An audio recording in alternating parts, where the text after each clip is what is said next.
Ha! Magic is afoot, all right. What you've just seen is one very brainwashed person. The number 12 makes people zombies. So let's take a look at all those supposed claims of 12. So, as we heard, there are 12 apostles until you remember that actually there were 11 because of Judas, the betrayer. We always hear also about the 12 tribes of Israel. But were there really 12? Once you remember the Levites, you realize that there are actually 13. They just didn't inherit land. The Jews had lots of trouble with the number 12. Let's go back to the Bible, and let's actually read the Bible. In Genesis 12, Abraham led the Jews into Egypt. Good move. In Exodus 12, Moses had to lead them right out again. And what of the 12 gods of Mount Olympus? Here are the first 11. We have Zeus, Hera, Poseidon, Demeter, etc. And then once we get to the 12th one, it gets pretty interesting. We have either Hestia or Dionysus, and sometimes Hades and Persephone. So the Greeks, you see, shoehorned 15 gods into 12 slots. 12 is infecting all of our history, all of our mathematics, getting into places where it really shouldn't be. The plague then spread to Rome, when astrologers divided the sky regions traversed by the sun and planets into 12 segments, each corresponding to a constellation that the sun passed through. But let's look a little closer.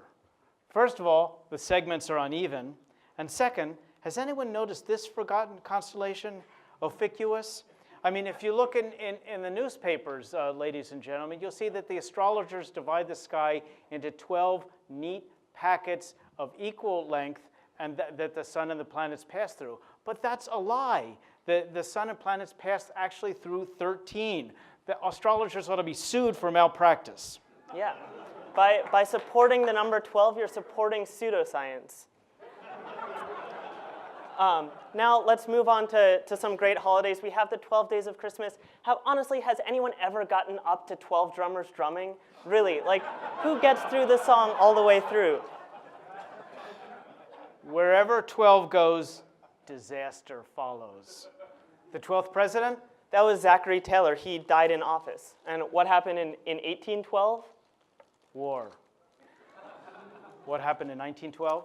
The Titanic sailed and sank. And 2012? The Mayans predicted that the Earth would be destroyed. Good call. The 12th element? That's magnesium. It's just a flash in the pan. And 12th Amendment? That established, read carefully, how we elected presidents. Is everyone enjoying the primary season? 12. The 12th letter of the alphabet? All right, everybody make the letter 12, the 12th letter of the alphabet with your fingers and put it over your forehead. Bruce, show them how to do it. Where'd he go? Okay, no, wait, hold it over your forehead. Everybody, letter over your foreheads. Alice, take a picture. My phone's over there. Who's got a camera? Ken is going to take a picture. This is going to go viral tomorrow. Okay. All right, 12 is a defaced color. There are 12 hues in the color wheel, but that's irrelevant. Was anyone even able to see the number that Bruce showed earlier? Can you see them? No, I'm colorblind. See, there you go. 12 has even weaseled its way into music.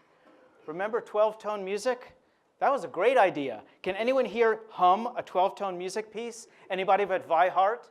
And she's not here, so can anyone hum a 12-tone piece?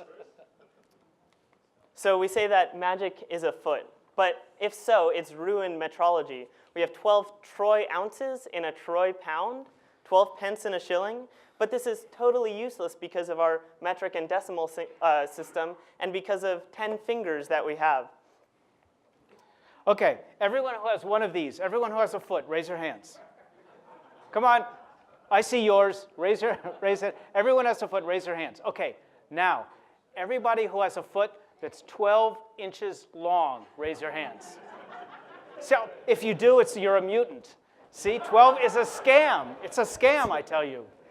Even 12 groups of 12s exposes this. It's just gross. Bruce mentioned 12 midnight on clocks. What happens when you get to 12 on a clock? You have to start all over again, he said. But actually, you have to start all over again twice. We have a 24-hour based, 24 hours in a day, not 12. Now, look, you've heard us at previous gatherings. We got behind 9 for its novelty. We defended 10 for its trust. We discussed 11 for its enlightenment. But we draw the line at 12 for its treachery. I know you've heard a lot of reverent things about 12 at this gathering, but everyone's being polite, or maybe they're just afraid. But we have to speak the truth to power here. You know, we have all these reasons why you think 12 maybe some beautiful number, some perfect number, but these are all just trickery, just 12 cutting corners trying to make it to the big leagues. What else do you expect of a number that's sandwiched between two primes? You know, it's so eager to succeed, to get attention, that it's divisible by almost everything. It's, you know, come on, like, look at this.